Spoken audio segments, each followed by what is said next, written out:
Selamat malam Bapak Ibu Saudara sekalian. Mari kita lanjutkan malam seri doa menjelang hari Pentakosta kita.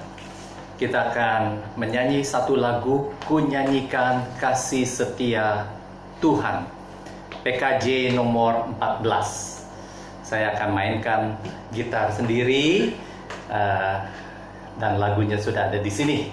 Mari kita nyanyikan bersama. Nyanyikan kasih setia Tuhan selamanya, selamanya. Ku nyanyikan kasih setia Tuhan selamanya, ku nyanyikan selamanya. Ku tuturkan tajammu, kasih setiamu Tuhan. Ku tuturkan tajammu, kasih setiamu turun-temurun. Ku nyanyikan kasih setia Tuhan selamanya, selamanya. Ku nyanyikan kasih setia Tuhan selamanya, ku nyanyikan selamanya. Mari kita berdoa. Tuhan, terima kasih. Sekalipun keadaan tidak mudah, kami tetap ingin menyanyikan kasih setia Tuhan. Kami ada saat ini karena Tuhan setia. Tuhan yang memimpin kami semua sampai saat ini, sehingga kami masih bisa bernafas, kami masih bisa menjalankan aktivitas kami, masih ada berkat Tuhan, makanan, minuman, pakaian, masih ada segala sesuatu yang baik untuk kami menjalani hidup ini. Bapa, kami akan melanjutkan belajar tentang doa. Tolong kami semuanya mengerti apa yang harus kami lakukan dalam hidup kami. Tuhan, berbicara kepada setiap kami, dan tolong hamba-Mu yang penuh dengan kelemahan dan keterbatasan ini untuk menyampaikan apa yang dia telah gumulkan, apa yang dia telah pelajari. Tuhan, tolong kami, setiap orang yang mendengar firman Tuhan, Tuhan jamah, supaya firman Tuhan itu berbicara kepada setiap kami tanpa terkecuali, sehingga kami dikuatkan, sehingga kami memperoleh sesuatu yang baru, sesuatu yang baik untuk kami menjalani hidup ini. Tolong kami Tuhan, dalam nama Yesus kami berdoa, amin. Bapak Ibu Saudara sekalian, satu kata yang tidak kita sukai adalah tunggu atau menunggu. Kenapa?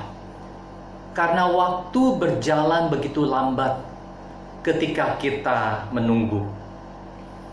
Kalau sudah jelas menunggu berapa lama, lumayan.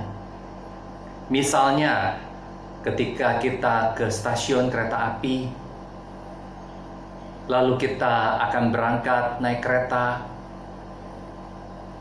jadwal kereta jam 9, tentu kita datang lebih awal. Dan kita tahu bahwa ketika kita tiba pukul 8.30, ya 30 menit kita menunggu. Dan itu tidak sulit bagi kita. Kita sudah siap. Atau kita datang ke airport dan kita mau berangkat, tentu kita datang lebih awal. Dan pesawat terbang jam 10, kita tahu 60 menit lagi, 90 menit lagi, kita akan berangkat. Menunggu seperti itu tidak terlalu sulit, kita tahu waktunya sudah pasti. Tapi kalau tiba-tiba diberitakan akan ada penundaan, akan ada delay, dan delay itu tidak tahu berapa lama, kita menjadi gelisah. Kita tidak tahu lagi berapa lama dan kita merasa mengalami ketidakpastian. Demikian juga ketika kita berdoa. Saya yakin banyak doa kita dijawab dengan ya, bahkan segera. Tapi juga mungkin ada doa kita yang Tuhan katakan tidak, dan kita sudah tahu. Tapi bagaimana dengan yang belum pasti? Tidak dijawab ya, tidak dijawab tidak. Menunggu jawaban doa tidak mudah. Hal ini dialami oleh pemazmur. Dalam Mazmur pasal 6 ayat 3 dan 4 dikatakan, "Kasihanilah aku Tuhan, sebab aku merana. Sembuhkanlah aku Tuhan, sebab tulang-tulangku gemetar, dan jiwaku pun sangat terkejut. Tetapi Engkau Tuhan, berapa lama lagi? Berapa lama lagi?" Mazmur 13 ayat 1 sampai 4. "Berapa lama lagi Tuhan? Kau lupakan aku terus-menerus? Berapa lama lagi kau sembunyikan wajahmu terhadap aku?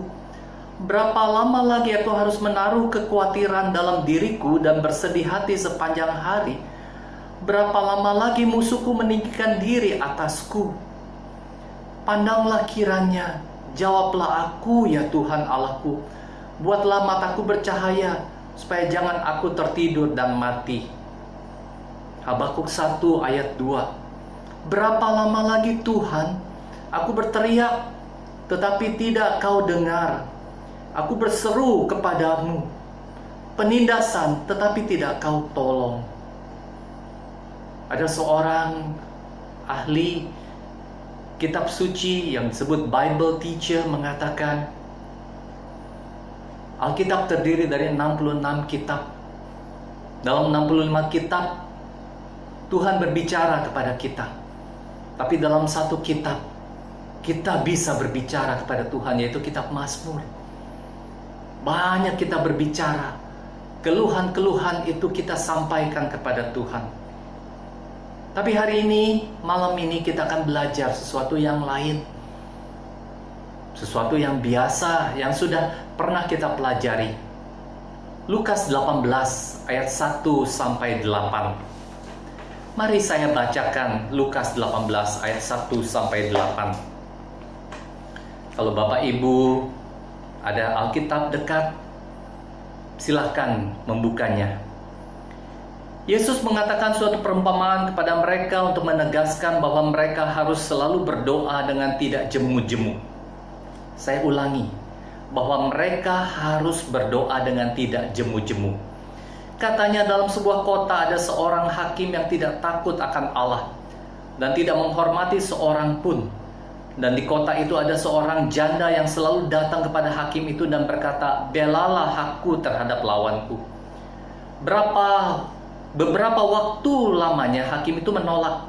Tapi kemudian ia berkata dalam hatinya, "Walaupun aku tidak takut akan Allah dan tidak menghormati seorang pun, namun karena janda ini menyusahkan aku, baiklah aku membenarkan dia supaya jangan terus saja ia datang dan akhirnya menyerang aku."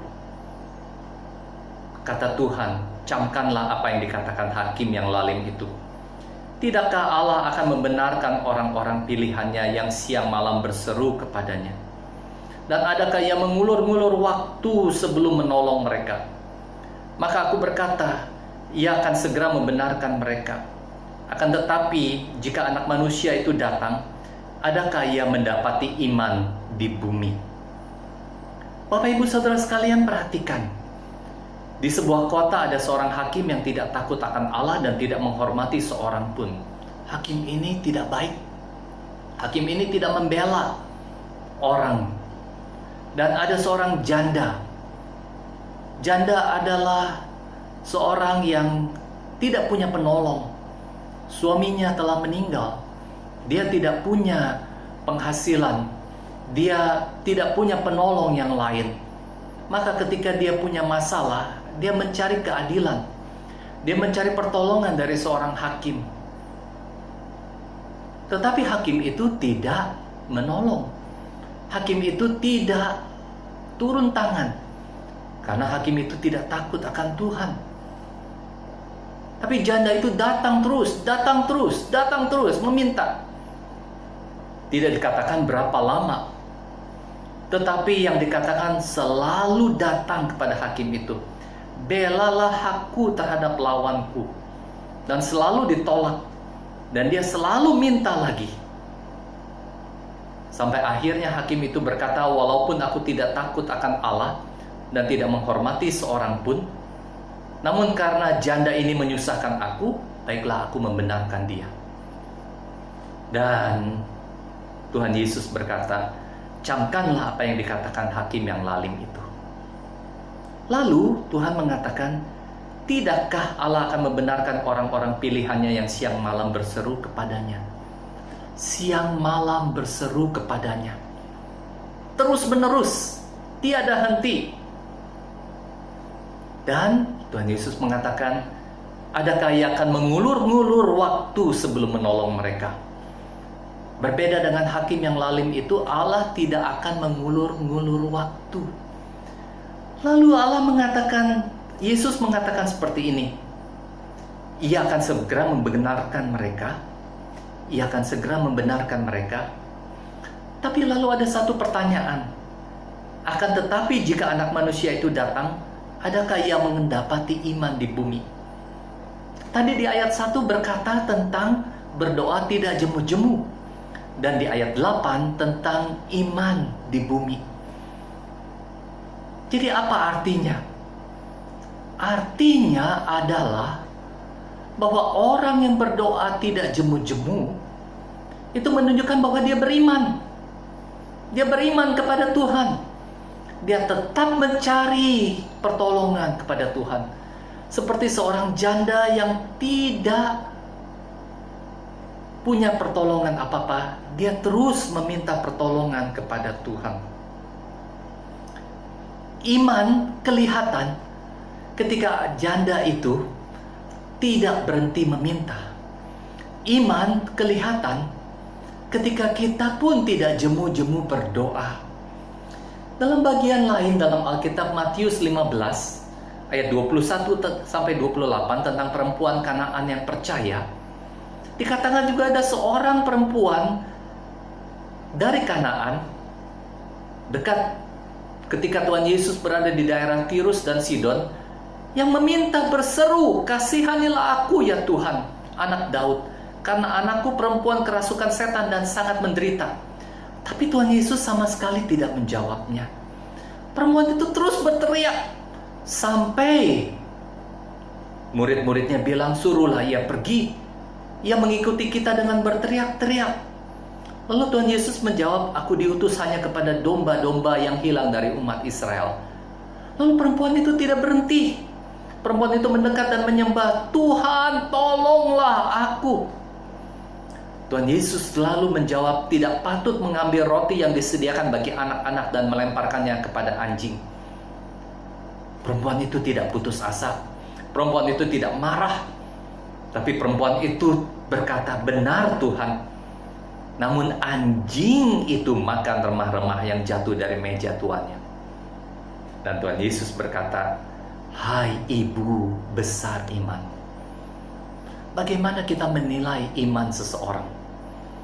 Bagaimana kita tahu ketika kita bertemu di dalam gereja atau ketemu siapa saja, bagaimana kita bisa tahu imannya besar, imannya kecil? Tapi Tuhan Yesus berkata, imanmu besar.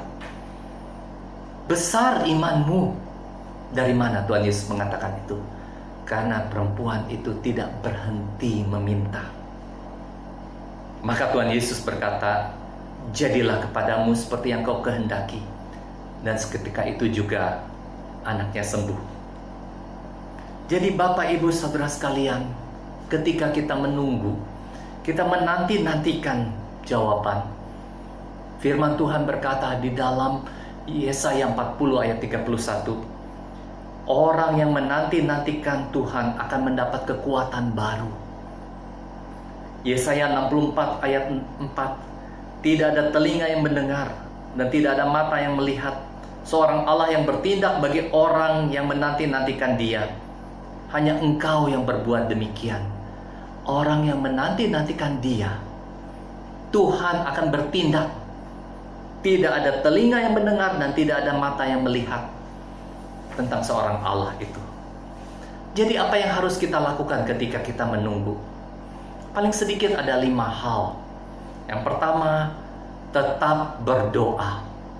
Tuhan Yesus mengajar kita untuk tetap berdoa, tidak jemu-jemu. Yang kedua, tetap percaya bahwa Allah setia dan memegang janjinya. Ulangan 7 ayat 9 berkata, sebab itu haruslah kau ketahui bahwa Tuhan Allahmu dialah Allah, Allah yang setia, yang memegang perjanjian dan kasih setianya terhadap orang yang kasih kepadanya dan berpegang pada perintahnya sampai beribu-ribu keturunan. Allah memegang perjanjian dan kasih setianya terhadap orang yang kasih kepadanya. Yang ketiga, tetap percaya bahwa Allah besar dan maha kuasa. Tidak ada yang mustahil bagi Dia. Jangan batasi Tuhan bagaimana Dia harus menjawab doa kita. Ada sebuah kalimat bahasa Inggris berkata, just because you don't see any change or improvement, it doesn't mean that God is not working.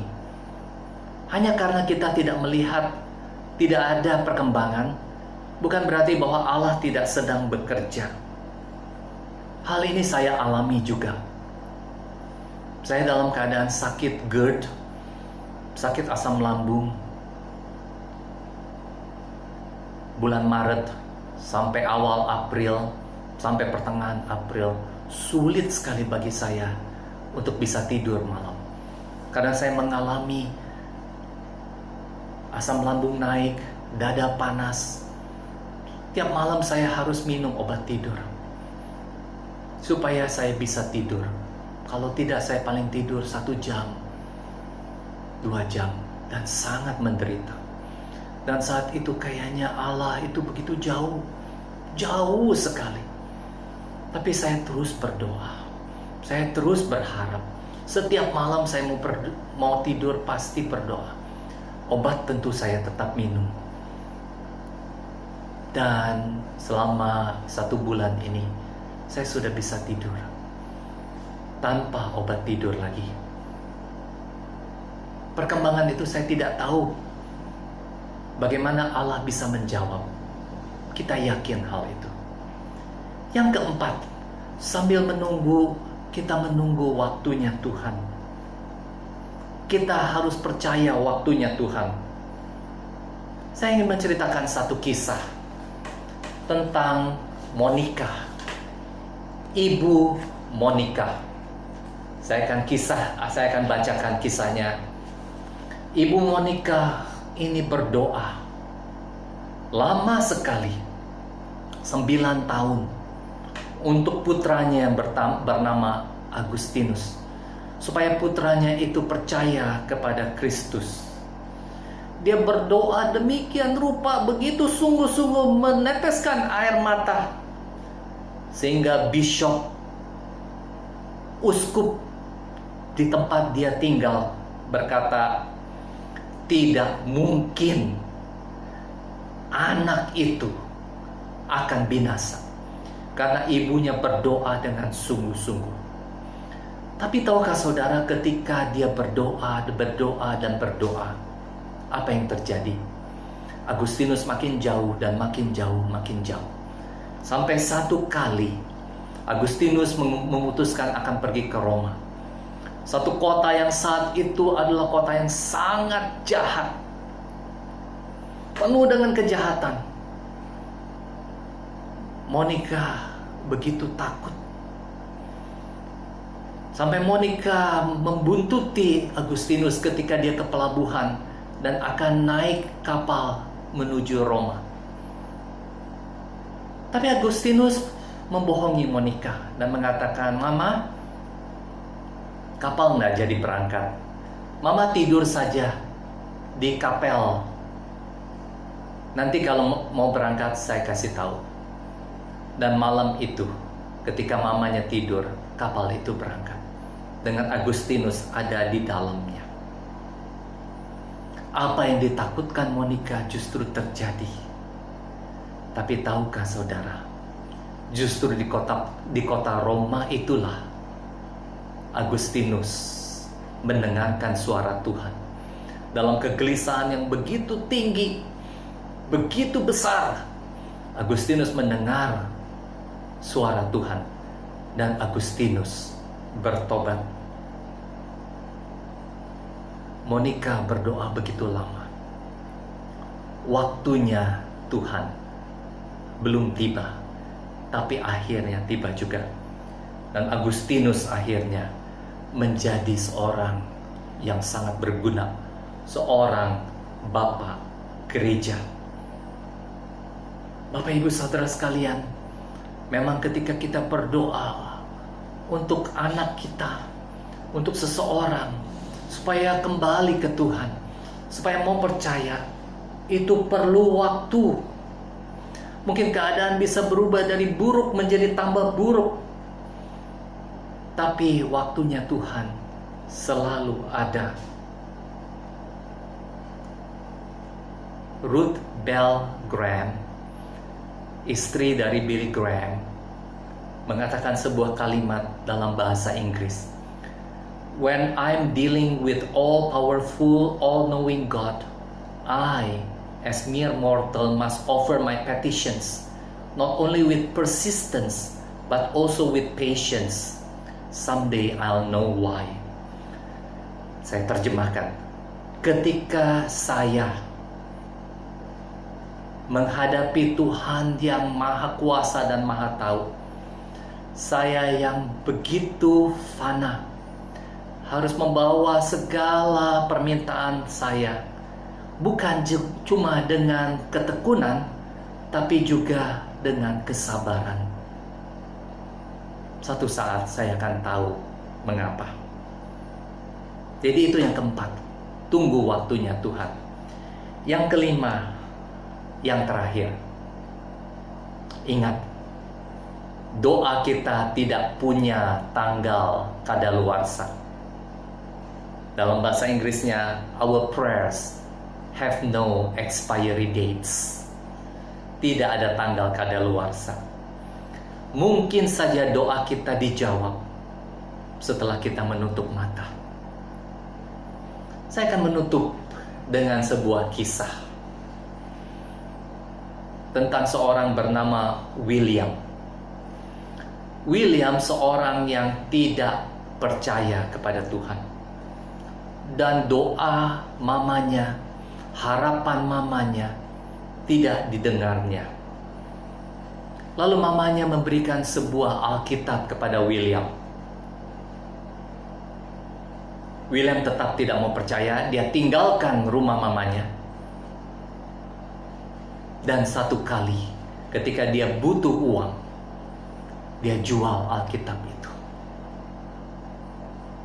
Dan mamanya meninggal tanpa sempat melihat bahwa William bertobat. Tapi William rupanya adalah seorang anak terhilang yang berhasil. Karena kelak dia berhasil lulus menjadi seorang dokter. Satu kali ada seorang laki-laki tua yang kecelakaan dan dalam keadaan sakit parah. Keadaannya parah sekali. Dan laki-laki tua ini dibawa ke rumah sakit di mana William berprofesi sebagai dokter. William tahu bahwa keadaannya sangat parah dan tidak mungkin bisa ditolong lagi. Lalu William berkata kepada laki-laki tua itu, "Adakah permintaanmu yang terakhir?" Ya ada. Dua hal. Yang pertama, tolong panggil ibu kos di mana saya tinggal. Karena saya masih berhutang kepada dia, saya ingin bayar. Yang kedua, tolong bawakan Alkitab saya dari tempat kos itu. Dan dengan Alkitab itu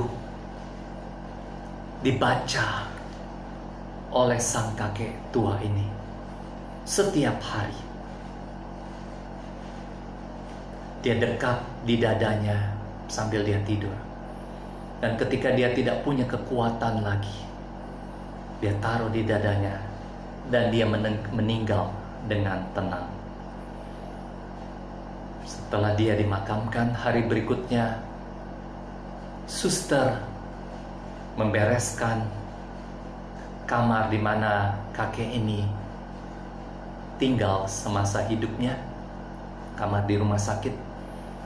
Lalu ditemukan Alkitab itu, dan suster itu berkata kepada William,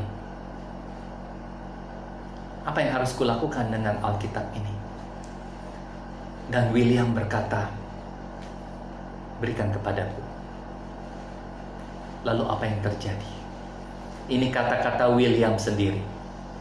Saya langsung terjemahkan ke dalam bahasa Indonesia. Saya ambil Alkitab itu.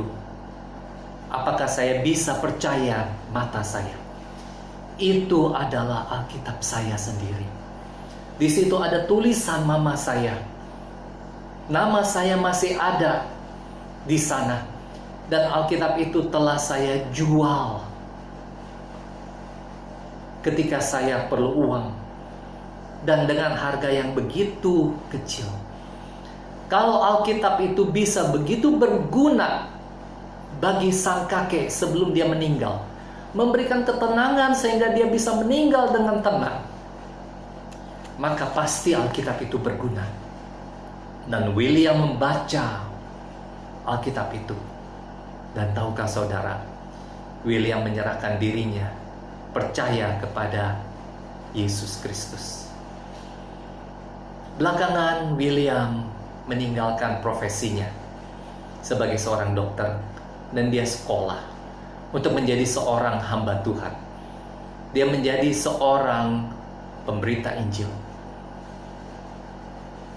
Dan dia menggubah banyak lagu.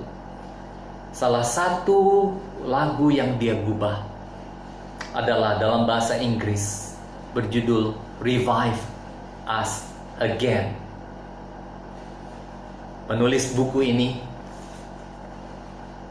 berkata, "Saya kira ketika William menggubah lagu itu dan menyanyikannya, lagu itu menjadi begitu terkenal, mamanya di sorga tersenyum." Lagu itu dalam Kidung Jemaat 397 berjudul "Terpuji Engkau, Allah Maha Besar." Dalam bahasa Inggrisnya, Revive Us Again. Bangkitkan kami, bangkitkan kami. Saya pun ingin terus berdoa, bangkitkan kami. Mari kita sebelum berdoa, kita nyanyikan lagu Kidung Jemaat 397, karangan William McKay. Orang yang menolak ketika mamanya masih hidup, tetapi kelak menjadi hamba Tuhan yang beritakan firman Tuhan. Judulnya Terpuji Engkau Allah Maha Besar. Dalam bahasa Inggrisnya Revive Us Again, hidupkan kami kembali. Mari kita nyanyikan bersama-sama. Terpuji Engkau Allah Maha Besar, karena Yesus telah bangkit dan hidup kekal. Haleluya, puji Tuhan, haleluya, amin. Jiwa kami Kau jadikan segar abadi. Terpuji Engkau yang telah memberi Juru Selamat manusia terang ilahi. Haleluya, puji Tuhan, haleluya, amin. Jiwa kami Kau jadikan segar abadi.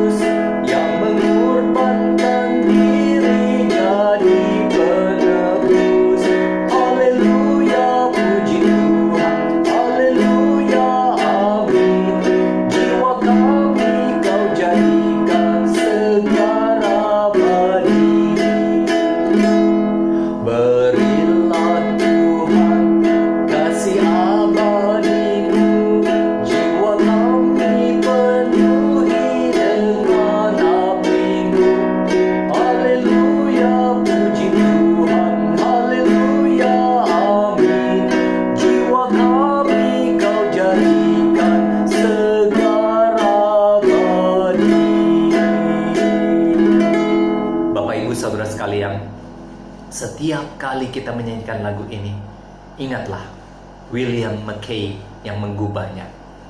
Ingatlah, doa kita tidak punya tanggal kadaluarsa. Our prayers have no expiry dates. Tuhan memberkati kita. Mari kita masuk dalam doa bersama. Kita akan berdoa untuk komisi anak, kita akan berdoa untuk tim ibadah, dan kita berdoa untuk kebangunan rohani di GKI Muara Karang. Biarlah seperti lagu itu, revive us again, hidupkan kami kembali. Gereja kita sedang menghadapi kesulitan, gereja kita sedang menghadapi pembangunan. Biarlah setiap orang kembali kepada Tuhan, bergantung kepada Tuhan di saat-saat seperti ini. Mari kita berdoa. Kami bersyukur kepadamu Tuhan, karena Tuhan mengajar kami, mendidik kami, supaya kami tidak jemu-jemu berdoa. Karena disitulah menunjukkan iman kami. Kami tetap berharap kepada Tuhan, dan kami menantikan waktu Tuhan. Seperti janda yang minta tolong, seperti perempuan Sirofenisia itu yang minta tolong.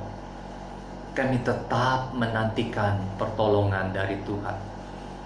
Dan saat ini kami berdoa untuk komisi anak. Di saat-saat seperti ini, biarlah komisi anak juga tetap bisa melakukan sesuatu, memberikan yang terbaik bagi anak-anak. Kami berharap ada saat-saat kemudian komisi anak bisa merekam pengajaran demi pengajaran, cerita demi cerita, sehingga disampaikan kepada anak-anak sekolah minggu, sehingga anak-anak sekolah minggu kami tetap mendapat makanan rohani. Berkati setiap orang di dalam komisi anak. Dan kami juga berdoa ya Tuhan untuk tim ibadah. Kami bersyukur GKI Muara Karang mempunyai tim ibadah yang baik, bertanggung jawab, setia, dengan komitmen yang tinggi, sehingga kami tetap dapat melakukan rekaman demi rekaman untuk menolong supaya setiap orang tetap bisa mendengarkan firman Tuhan. Dan kami berdoa ya Tuhan, supaya tim ibadah ini Tuhan berkati, pribadi lepas pribadi, berikan kesehatan, berikan kekuatan, berikan komitmen, berikan kesungguhan, supaya mendatangkan kemuliaan bagi nama Tuhan. Berkati semuanya Tuhan, berikan keahlian, berikan kecakapan, supaya bisa melakukan yang terbaik untuk Tuhan. Dan yang terakhir kami berdoa, kami rindu supaya ada kebangunan rohani. Setiap umat Tuhan kembali kepada Tuhan, yang telah membelakangi Tuhan kembali menghadap Tuhan, yang telah suam-suam kuku kembali kepada Tuhan. Justru di saat-saat seperti ini, kami makin rajin membaca Alkitab. Kami makin rajin mencari hadirat Allah. Kami makin rindu mendengarkan suara Allah. Dan kami makin tidak jemu-jemu berdoa. Setiap anggota dan simpatisan, tolong kami Tuhan, ampuni dosa-dosa kami. Dengar doa kami, jangan tolak. Kami berharap kepada Tuhan yang hidup, yang telah menyediakan sesuatu yang baik bagi kami. Dengar doa kami, jangan tolak. Dalam nama Yesus kami berdoa. Amin.